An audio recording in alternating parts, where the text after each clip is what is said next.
So we're at the facility in front of one of the growing rooms, and this is grow room 1.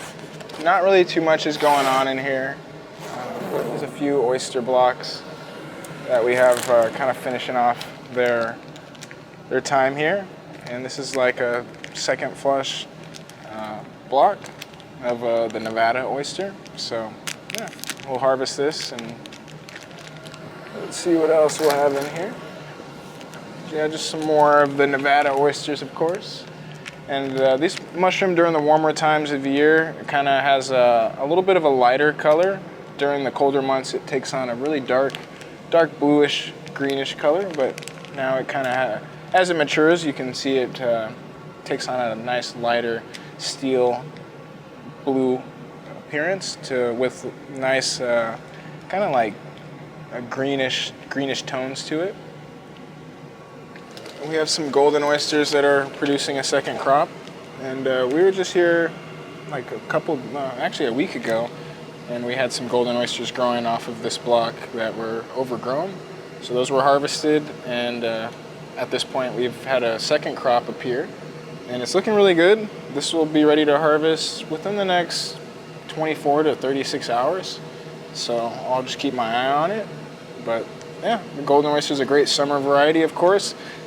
We're still in the hotter temperatures. We just got into August, and out here in Arizona, it can get up to 110 to 120 degrees on average.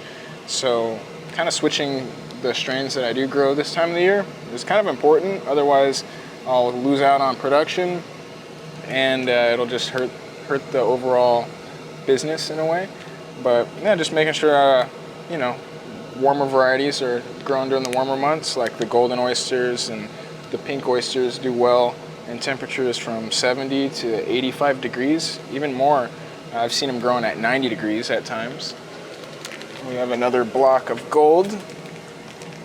And as it keeps producing, we notice that the block is getting smaller and it really doesn't have much weight to it. So after this crop is harvested, the block will be recycled.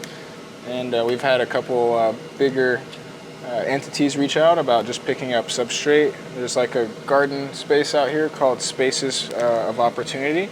So we're talking with them about just doing bigger pickups so we can get rid of more substrate through other farmers and composters rather than throwing some of it away. We also have a few lion's mane in here putting out a second flush, and we can see them right here. And I've top fruited it, and like after I top fruit, we fold it up and make a nice slice on the side. And you can keep getting several flushes of lion's mane. This is the HE3.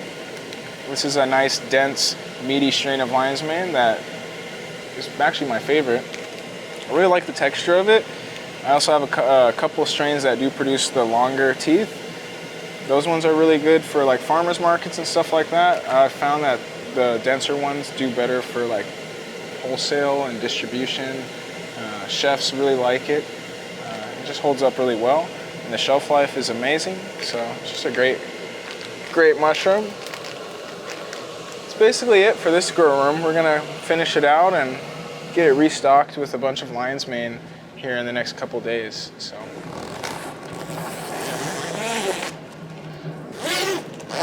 So we're at grow room number 3. And this grow room's kind of been getting refilled with substrate ready to fruit. So we have some pink oysters in here.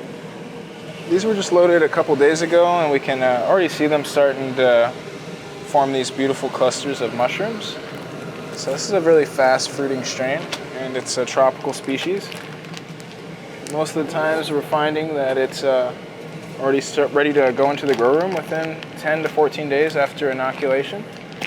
So it's a really good strain for this time of year. This is one of the fastest growing, if not the fastest growing oyster that I've found. It's a Pleurotus pulmonarius, so it's more of a brown oyster mushroom, and it just grows very fast. Usually about 10 days after inoculation, you'll start to see mushrooms starting to form in the substrate. So it's kind of like a race to get it into the grow room. Because if too many mushrooms grow before you can get it into the grow room, I found that it does deduct from the total yield that you'll get off of the first flush. So yeah, we have a bunch of the oysters coming in right now. We can kind of just see them at different stages of growth. These will be ready to harvest within the next 24 hours. By tomorrow morning, honestly, 12 to 24. They grow very, very fast. So it's definitely the fastest growing strain, and it also it's an all year round strain as well. It seems to love the warm and cold temperatures. So yeah. And we also have Lion's Mane that I just put in here. This is the HE0. So this is the strain that produces more of the teeth, and it's actually fruited right off the side for the first flush, so we can just have a nice diversity of the way the fruit bodies develop. So we can just kind of have a lot of different options for anybody that wants the mushroom. And right here we just loaded up some chestnut mushrooms. Some of them have like started top fruiting before we could get them in the grow room. So at that point, I just cut the top of the bag off and put it in the grow room. The mushrooms will get pretty big. Chestnuts, I don't know, when you don't see that many mushrooms, I find that usually the mushrooms get really meaty.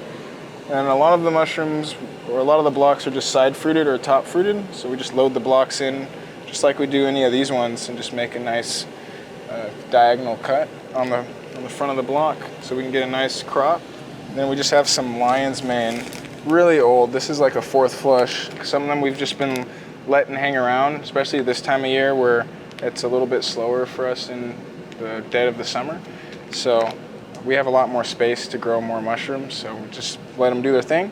But this actually started out as one of the 10 to 12 pound blocks, so you can see how much mass the mushroom has utilized. It's basically just broken down the substrate and exalted it into these fresh mushroom fruit bodies. So yeah, it's pretty amazing. And the block weighs next to nothing. I would say it's like it's about a 5 pound block right now. So it's 7 pounds gone into mushrooms. So it's pretty cool. And that's actually basically it for this grow room. I mean, besides that, yeah, it's fully stocked, and we'll be harvesting out of this grow room for quite a while. Should get quite a yield.